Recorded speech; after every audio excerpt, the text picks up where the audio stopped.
I want to start today by asking you to visualize something highly specific. And I mean, it's probably a little nostalgic for you. Okay, let's hear it. Picture a classic old school cafeteria lunch tray. Oh, wow. Yeah. You know the exact kind I'm talking about, right? Those heavy molded plastic ones. With the rigid dividers. Exactly, the rigid deep set dividers. And those dividers, they exist for, well, one supreme purpose: to make absolutely sure that your green peas never, under any circumstances, bleed over into your mashed potatoes. Right. It's like a masterpiece of containment. It really is. Everything has its designated watertight compartment. And as we were synthesizing the stack of research for today's deep dive, that physical lunch tray, it kind of emerged as this incredibly vivid, honestly almost haunting metaphor for how you and I are quietly trained to organize our entire lives. Yeah, that's such a good way to frame it. We instinctively build these internal psychological dividers, especially when it comes to, reconciling our deepest beliefs with our daily professional responsibility. Mm-hmm. We definitely do. We construct one mental compartment for Sunday mornings, or spirituality and personal ethics. And then we build a totally separate, reinforced compartment for the 9-to-5 grind. The spreadsheets, the client meetings, the quarterly review. Yeah, exactly. Maybe we carve out another little square for weekend volunteering. Yeah. But we place the sacred over here, the secular over there, and we just dedicate this massive amount of psychological energy to making absolutely sure the peas never touch the potatoes. Which, it feels entirely natural to most people in a modern industrialized society. It's just the air we breathe. Right. It's just how things are. Because very few of us ever sit through some seminar that explicitly instructs us to bifurcate our identities this way. We absorb the architecture of that lunch tray from the broader culture, from the way our educational systems are built, and frankly, from the way modern religion often operates.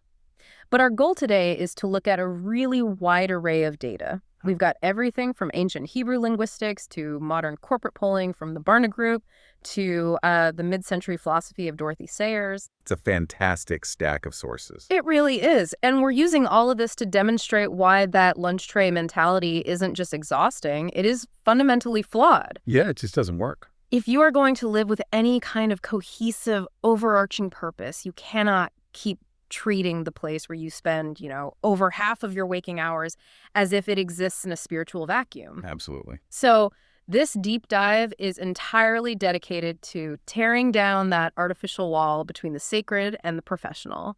We are exploring the mechanics of what the sources call marketplace ministry. Which is such a fascinating concept. Right. It's about how you actually integrate your deepest convictions into a secular office environment, but without being weird or overbearing or, violating HR policies. Yeah, please don't violate HR policies.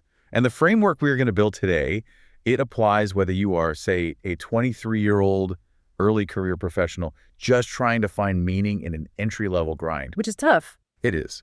Or if you're a veteran executive managing a department of 50 people, we're going to look at how to fundamentally rewire your perception of your daily tasks. Transforming them from just an economic necessity into a vital training ground for human flourishing. Exactly. Okay, let's unpack this. Because to actually cure this profound sense of disconnection we feel at the office, we kind of have to start by diagnosing the disease. We have to go back to the roots. Right. We have to trace this lunch tray mentality back through history. We are dealing with the myth of this sacred-secular divide. And looking at the historical theology we've compiled, it becomes blindingly obvious that this divide was not the original blueprint. Not at all. This split didn't originate with the teachings of Jesus, and it certainly wasn't how the first century church operated. No, to figure out how we drifted into such a compartmentalized view of the world, we actually have to examine an ancient philosophical movement called Gnosticism. Gnosticism. Yeah, which deeply infected early Western thought. Gnosticism essentially operated on a severe, uncompromising dualism. Meaning a split between two things. Right. It proposed that the spiritual realm, the invisible, the intellectual, the ethereal, that was all inherently pure and good. Okay. But the physical realm, the material world, our biological bodies, dirt, wood, daily labor, that was inherently corrupt or evil, or at best, just this tragic illusion. Wow. So it's the ultimate elevation of the soul at the expense of the body. Exactly. The philosophy essentially says the divine only cares about your eternal spirit. The sweaty, dirty, physical reality of your Tuesday morning commute is just a temporary, meaningless prison. Yeah, and you can see how dangerously contagious that idea is, right? No, totally. Because if you truly believe the physical world is just a disposable waiting room for the afterlife, then the work you do with your hands, the products you build, the services you provide, none of it possesses any intrinsic value. Right, why care about it if it's all going to burn anyway? Exactly. But the early Orthodox thinkers, they fought tooth and nail against this because it completely unravels the core claim of their theology, which is the incarnation. The idea that the divine actually took on physical flesh and bone. Yes. Right? And let's actually look at the career trajectory of Jesus of Nazareth for a second, because I think we often skip right over his resume. We really do. He spent roughly 20 years working in a blue-collar trade. The Greek term used in the sources is tekton, which translates to a craftsman, an artisan, a builder, or a stonemason. Right.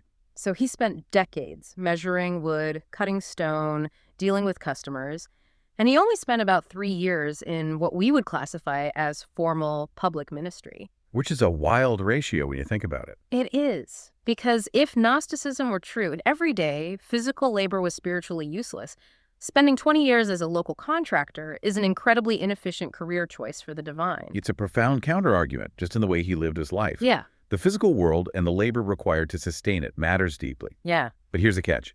Even though Orthodox theology technically defeated Gnosticism on paper, the instincts of Gnosticism stuck around, they mutated. And we see this super clearly in what historians call the Constantinian shift in the 4th century. Okay, this is when the Roman Empire essentially adopts Christianity as the state religion. Right. Suddenly it goes from being this persecuted underground movement to a massive state-sponsored institution. Yes, and the sociological ramifications of that shift were just massive. Because once you have a state-sponsored institution, you inevitably require a professional class of administrators to run it. Oh, sure. Bureaucracy. Right, you get professional priests, bishops, and monks. And very subtly, a two-tiered system of human value begins to form. We even see this baked into the evolution of language. The Latin word vocar, which means to call. Which is the root of our modern word vocation, right? Exactly. That word became heavily restricted. By the Middle Ages, if you were a monk or a priest, you had a vocation. You had a holy calling. But if you were a blacksmith or a farmer or a merchant, you just had a job. You were necessary for the economy, sure. Yeah. But your work was viewed as spiritually second tier. Man.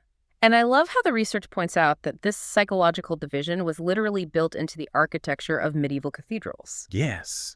The physical layout. You had the chancel and the altar up front, separated by a physical screen or a rail, where the sacred professionals operated.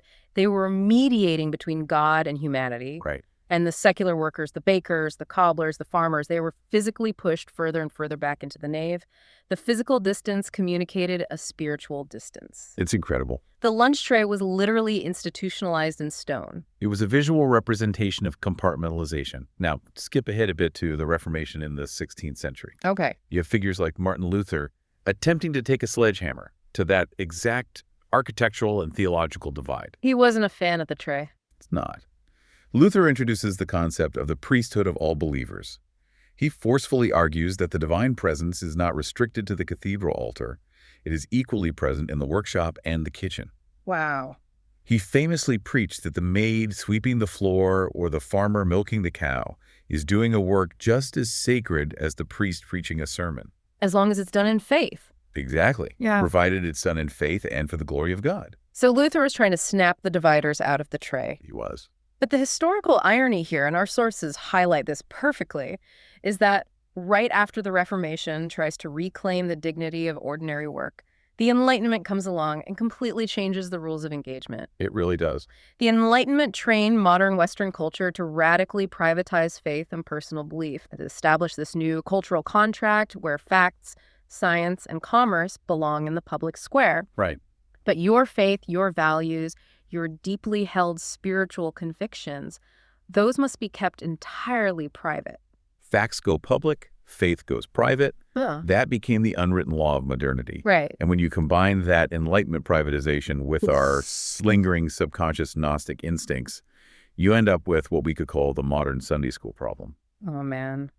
This part of the historical analysis is where I felt personally attacked, honestly, because it is so accurate. It hits hard, doesn't it? It does, because we have all been deeply conditioned by Saturday morning cartoon theology. Yep. We have this pervasive cultural image of eternity that basically involves wearing a diaper, floating on a fluffy white cloud, and strumming a golden harp forever. Just playing music for millions of years. Exactly.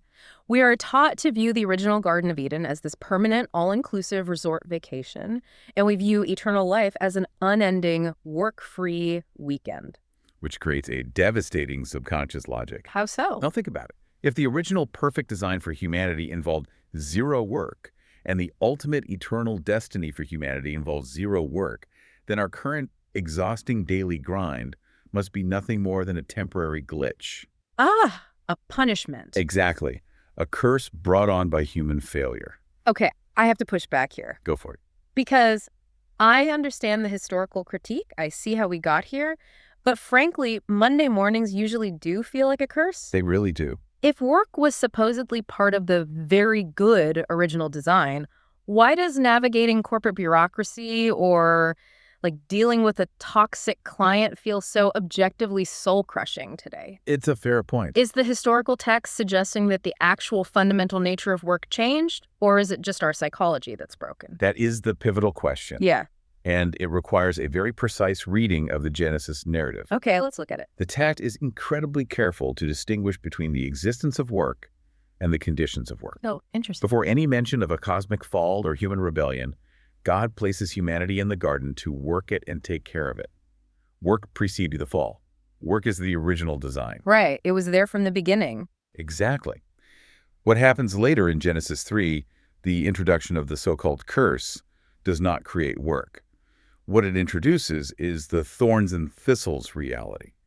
It introduces friction, resistance, and alienation into the work. Okay, let's break down that word alienation, because I think that's the exact mechanism making us all so miserable. Yeah, let's talk about it. In a modern context, alienation is the coder who spends 80 hours a week programming one single isolated button for an app. Right. But they are completely disconnected from the final product, the end user, and the overall mission of the company. The labor itself isn't the curse.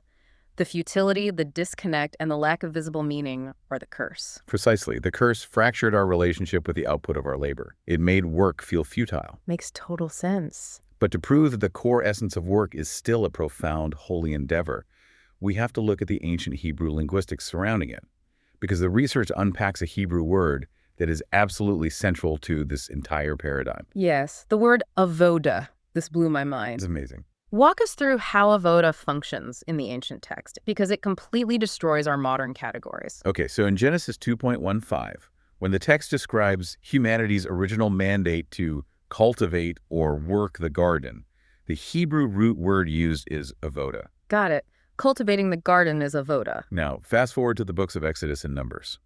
When the text describes the people of Israel gathering to sing praises, offer sacrifices, and build the sacred tabernacle. Right, highly religious activities. The exact same word avoda is used. Not only there, modern English Bibles translate it as worship, ministry, or service. That is wild. Meaning, the ancient Hebrew mind literally did not possess the linguistic architecture to separate the act of cultivating dirt from the act of praising God. None whatsoever. They used the same breath, the same noun, the same verb to describe pulling weeds and singing hymns. It is all avoda. Exactly. There was no sacred secular divide because there wasn't even a vocabulary for it. Your daily labor, when done with integrity and purpose, was an act of worship. It was all one integrated life of service. Okay, so if that's true, if cultivating the dirt or, balancing a ledger is literally the same word as worship, then our entire motivation for why we go to the office has to radically shift. It completely slips it on its head. Yeah, we can't just be grinding it out for the paycheck. And this brings us to Dorothy Sayers. Yes. In 1942, right in the thick of the Second World War, this English novelist and essayist wrote a piece called Why Work? And we really have to set the scene here to understand her argument. The context is crucial for Sayers. She is writing during the Blitz. The survival of Western civilization is literally hanging by a thread. Yeah. The British people have been stripped of all frivolous consumerism through severe rationing. Everything was restricted. Right. And yet, Paradoxically, many people were finding a profound, transcendent sense of meaning in their daily labor. Why? Because every single riveter, farmer, and mechanic knew their work was directly contributing to the survival of their community and the defeat of tyranny. They were deeply connected to the why of their work. There was no alienation there. Exactly. And Sayers was terrified. Wait, terrified of what? She looked ahead to the end of the war and worried that once the existential threat was gone, people would abandon that deep, sacrificial purpose. Oh, I see. She worried they'd revert to viewing work simply as a dreary transaction trading hours for money so they could go back to shallow, wasteful consumerism. So she makes this revolutionary, honestly, almost shocking argument for her time. She argues that work should not be seen as a necessary drudgery we endure to make money, but as a way of life undertaken for the love of the work itself. Yes. She wrote that work is where human nature finds its proper exercise and delight. We shouldn't think of work as a thing one does to live, but the thing one lives to do.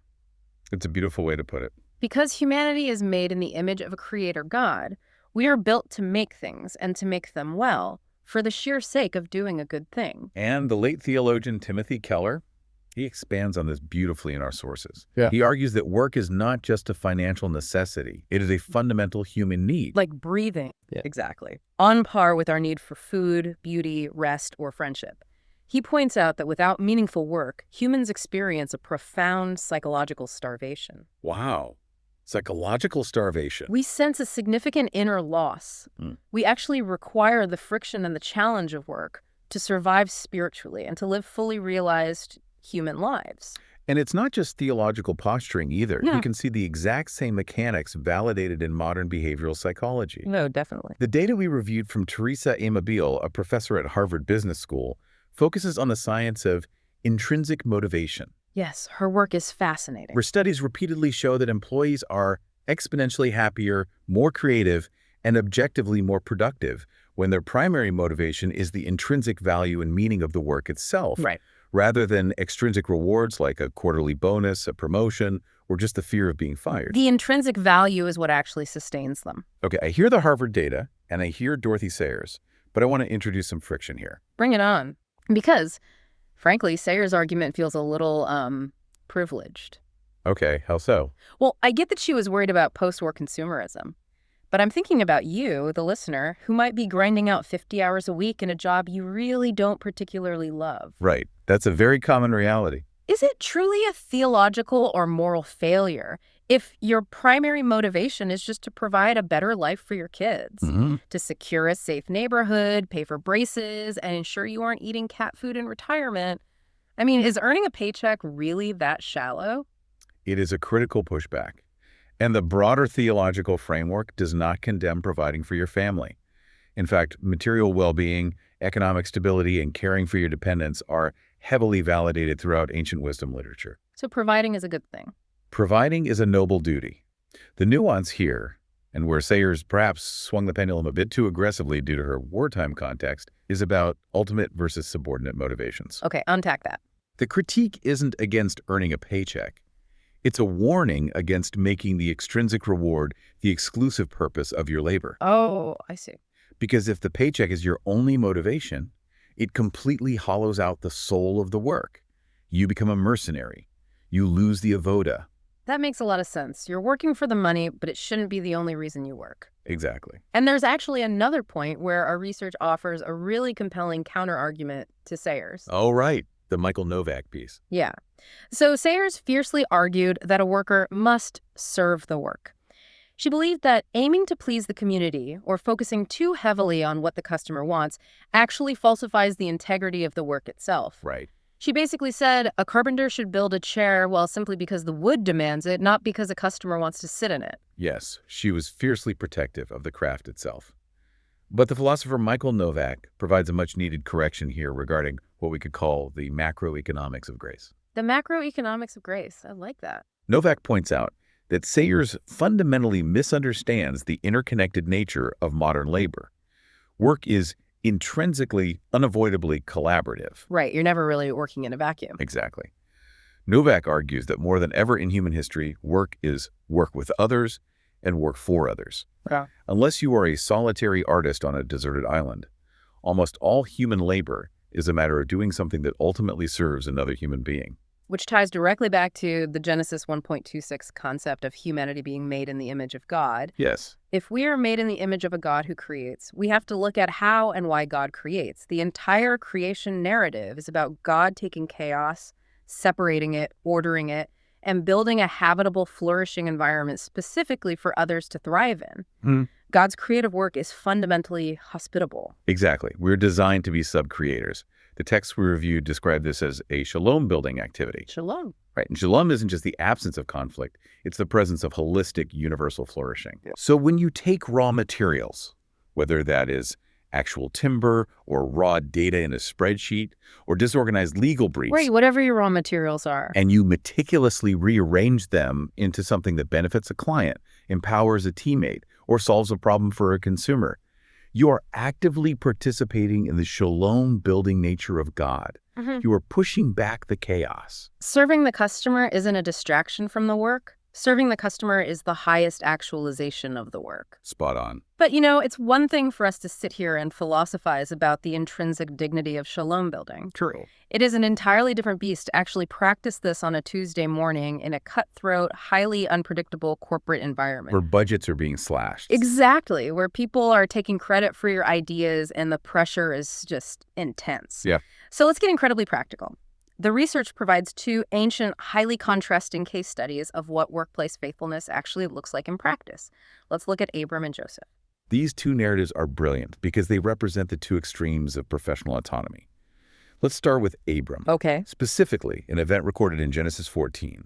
This is a masterclass in what we might call proactive stewardship. Proactive stewardship. Got it. Abram is essentially a wealthy, nomadic CEO. He has resources, autonomy, and power. And one day, a geopolitical crisis hits. A coalition of regional kings raids the area and kidnaps Abram's nephew, Lot. Okay, huge crisis.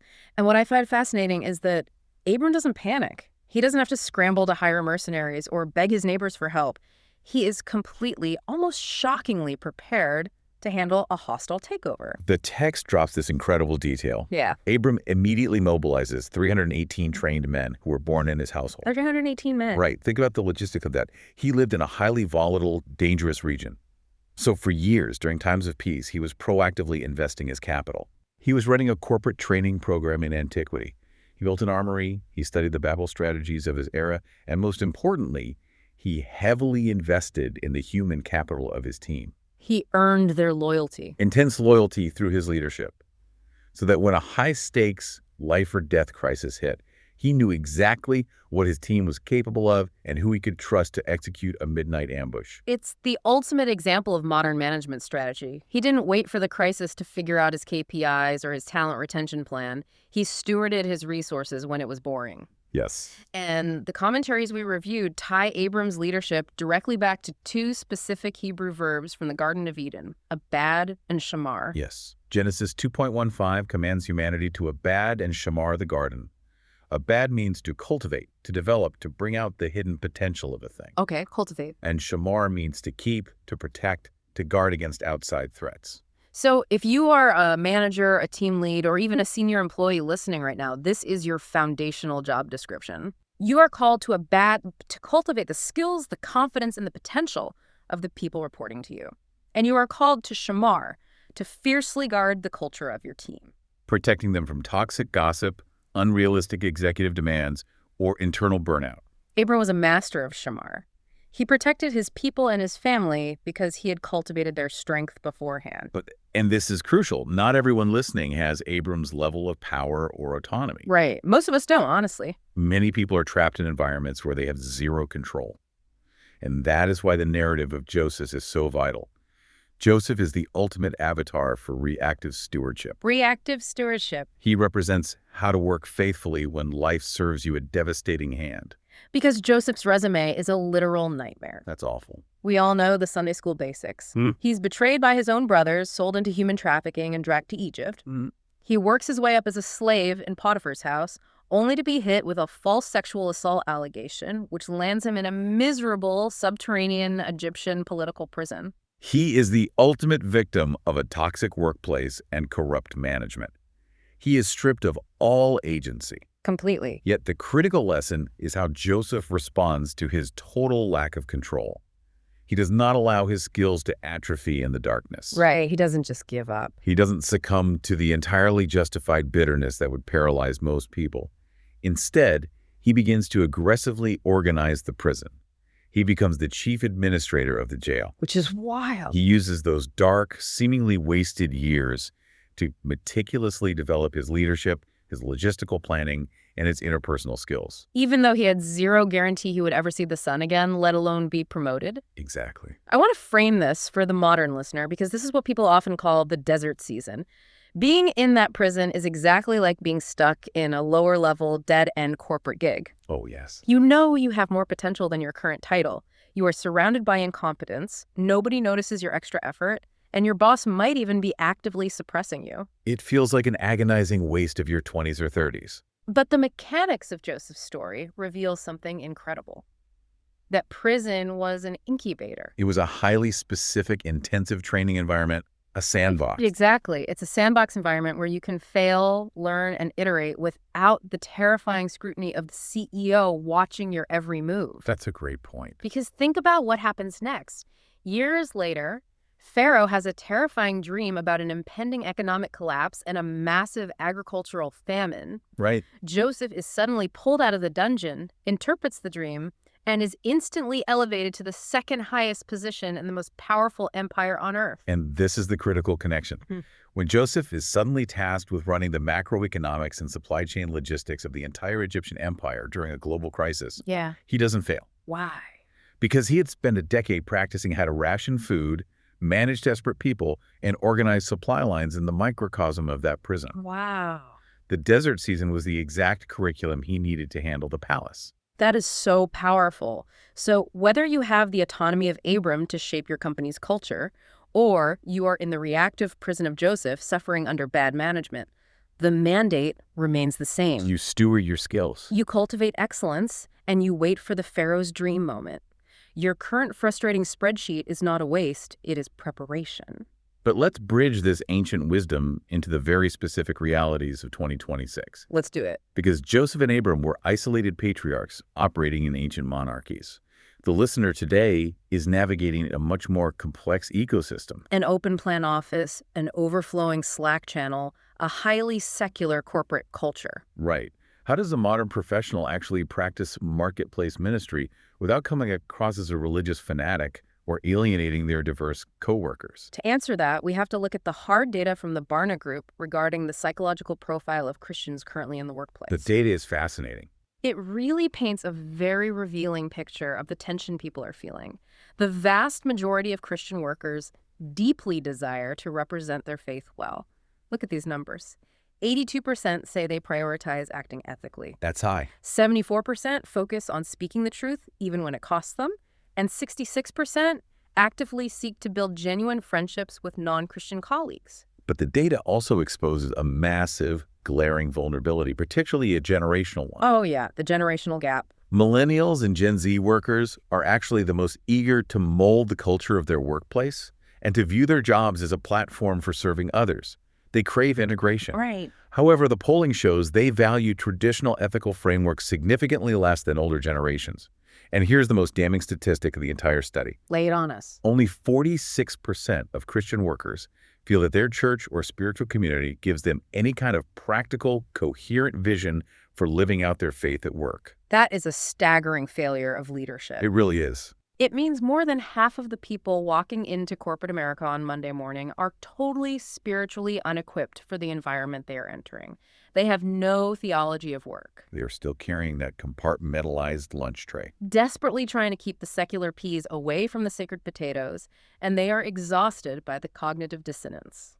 To counter this exact crisis, our sources introduce a paradigm called the worship works model of marketplace ministry. Worship works. Yes, and the foundational philosophy here is incredibly liberating for the modern worker. True marketplace ministry is very rarely about changing your career to work for a nonprofit or a church. Okay, so what is it about? It is almost entirely about changing your mind regarding the career you already have. It is anchored in the logic of Colossians 3.23. Whatever you do, work at it with all your heart, as working for the Lord, not for human masters. It's the radical idea that your current secular job is your full-time ministry. And I know the immediate pushback from a listener, wait, does this mean I need to start leaving religious tracts in the break room or turning my weekly sync into a Bible study because HR is going to have a field day with that? And the data emphatically says no. That is a fundamental misunderstanding of what influence looks like in a professional setting. Okay, phew. The Barna study found that only 24% of Christian workers view explicit verbal gospel sharing as their primary responsibility at work.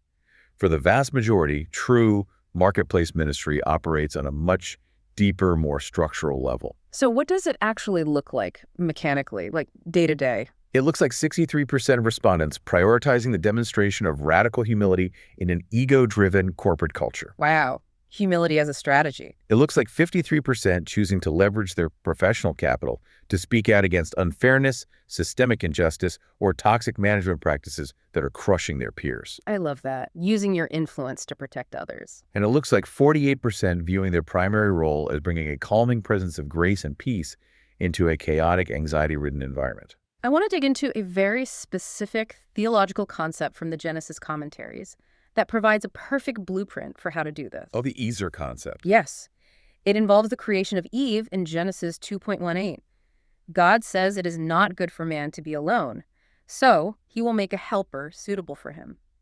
For centuries, the English word helper has been catastrophically misunderstood. Completely misunderstood. People read that and imagine a subservient, subordinate assistant just handing Adam tools. It is a tragic mistranslation of the original concept. Yeah. The Hebrew word used there is Ezer. Ezer. If you trace how Ezer is used throughout the rest of the Old Testament, it is almost exclusively used in a military or life or death context. Really? A military context. And it is most frequently used to describe God himself. When Israel is surrounded by enemies and completely helpless, God rides in as their Ezer. Oh, wow. It does not mean a subservient intern. It means an indispensable companion, a fierce, strong ally, one who actively steps into the gap to supply exactly what is lacking in order to ensure survival and flourishing. This changes everything about how we interact with our coworkers. If you want to practice marketplace ministry on Tuesday morning, you don't need a megaphone. You need to embody the Ezer role for your team. Embody the Ezer, exactly. You walk into your department and you ask, what is lacking here? What is broken? Maybe your manager is drowning in disorganized data. You become the Ezer by stepping in, building the spreadsheet, and bringing order to their chaos. Maybe your marketing team is paralyzed by toxic infighting. You become the Ezer by stepping in as an allied peacemaker, absorbing the friction and reestablishing trust. You become the indispensable companion who ensures the entire team survives and thrives. That is the highest form of professional love. It is the integration of the Latin phrase ora et labora, which we found in the ministry theorem sources. Which means? It means prayer and work. When you are operating as an Ezer, when you are solving problems, designing excellent products, and bringing peace to your team, your physical labor literally becomes a living prayer. The division vanishes. But then this is a massive flashing neon warning sign we have to address. As we dive this deeply into our work, as we start viewing our careers as holy callings and vital missions, we expose ourselves to a completely new, terrifying risk. The risk of idolatry. Yes.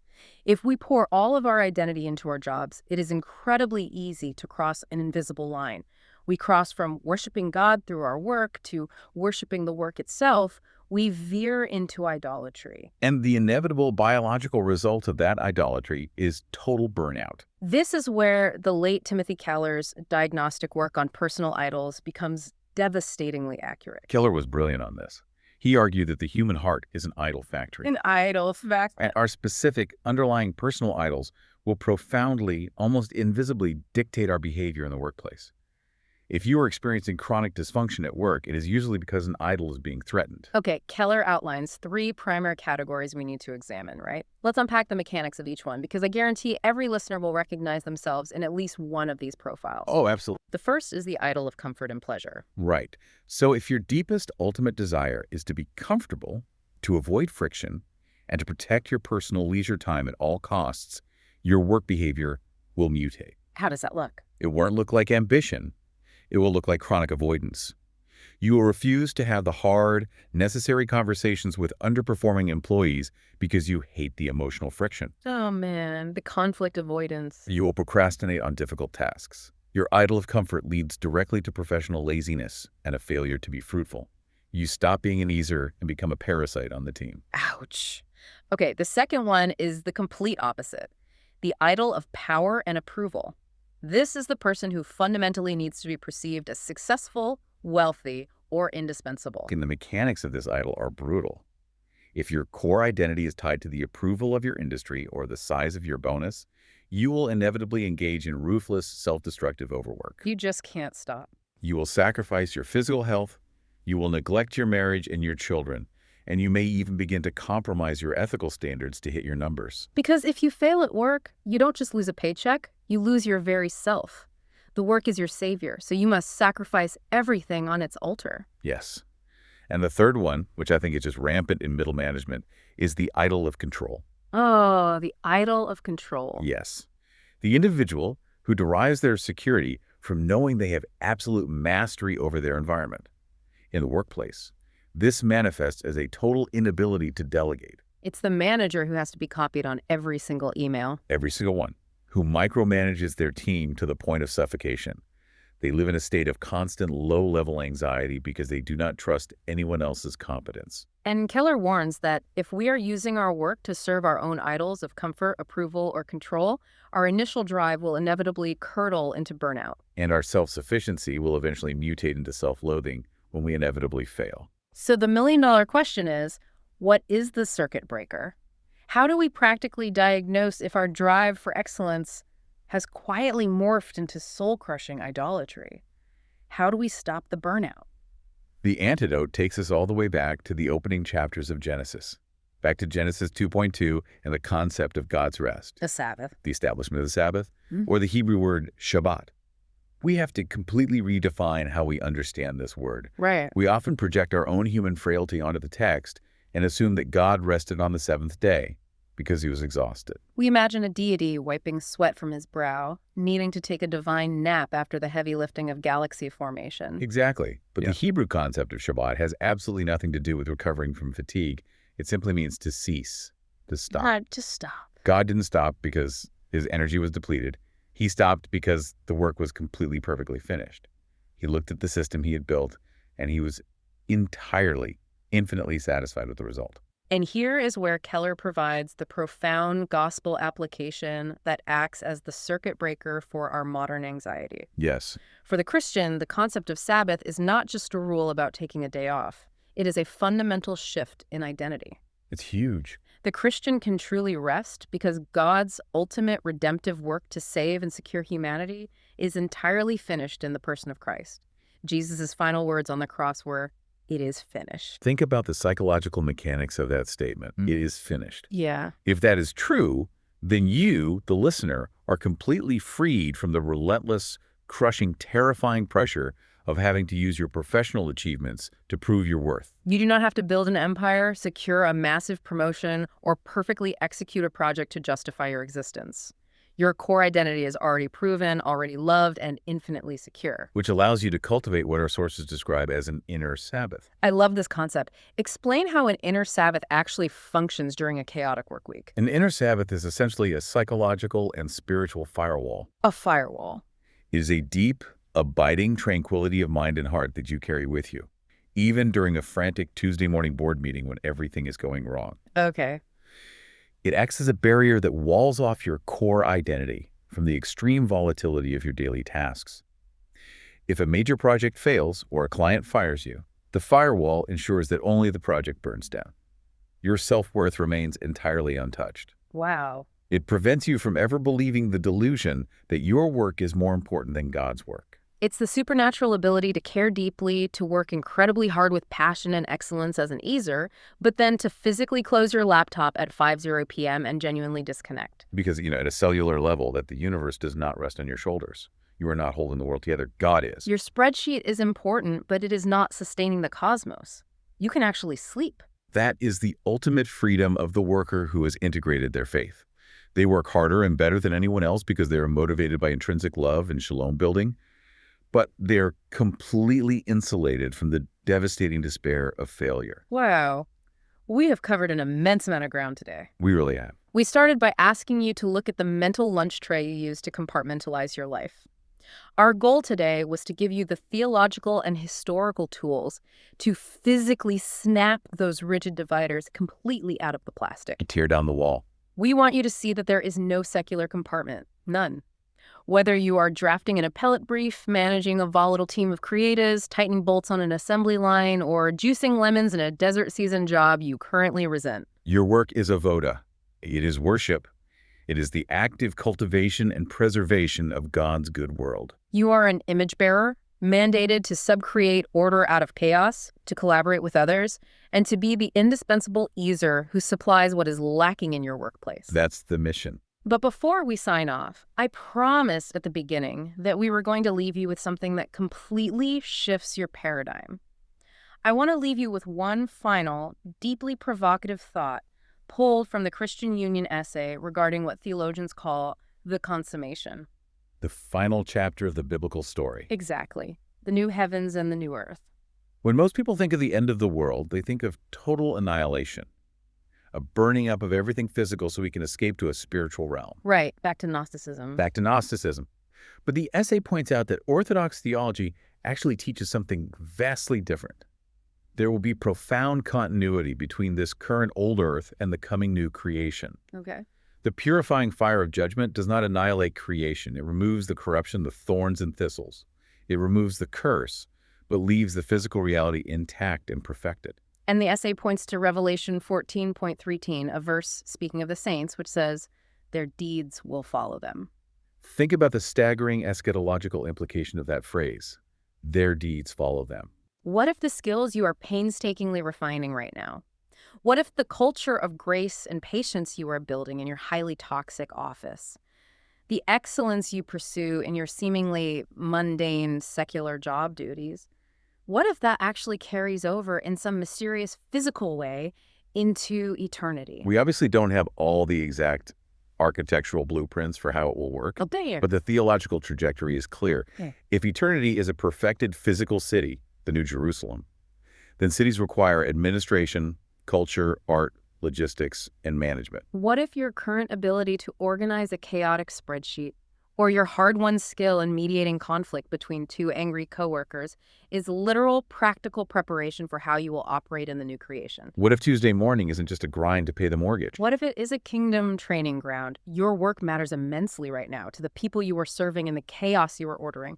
But it also matters forever. It is an eternal investment. It completely obliterates the lunch tray. There is no wasted time. There is only preparation. Suddenly, tomorrow morning's commute doesn't look like a depressing drive to a secular building to earn a temporary paycheck. You are stepping into the sandbox. You are practicing for eternity. Thank you so much for joining us on this deep dive. Take that inner Sabbath, that firewall of peace, with you into whatever chaos you face this week, and we will see you next time.